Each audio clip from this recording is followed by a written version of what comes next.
cudurka COVID-19 oo muddooyinkii u dambeeyay saameeyay dalal badan oo kamid ah caalamka ayaa dhalinyarada ku sugan magaalada Kismaayo waxa ay quraan akhris ay markaasi ugu ducaynayaan dadka muslimiinta gaar ahaan ummadda Soomaaliyeed. Hore waxaa munaasabada quraan akhriska ka hadlay gudoomiyaha golaha dhalinyarada degmada Kismaayo Abaadir Cabdiraxmaan Beesh ku quraansanayna maanta magaalada gudaheeda anagoo ilaahay kaga baryayna in cuduradan coronavirus-ka lagu sheegayo ee musiibada in ilaahay dhinac nooga maray annaga iyo dhammaan Soomaalida oo idil iyo inta muslim oo dhan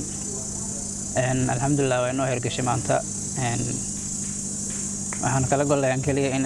aan ilaahay ku barino maanta oo isniin ahayd waan soonneen galabtana quraan akhriskan bilaabnay dhalinyaradu isugu imaatay dhammaan quraanka akhrisanay haddana xilliga afurka ahaa meeshan ku afuri doona hadii ilaahay yiraahdo waxaan kala golayaan in ilaahay cuduradaas dhinac naga mariyo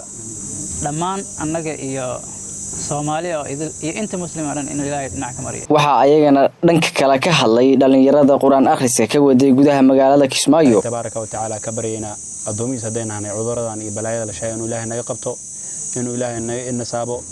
muslimiinta meel kasta ay joogan ilaahay tabaaraka wa taala oo ka qabto ilaahay tabaaraka wa taala wuxuu leeyahay fafirru ila Allah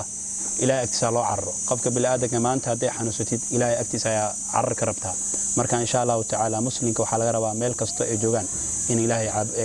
cabsoodaan in ilaahay tabaaraka wa taala ay tabakkar saartaan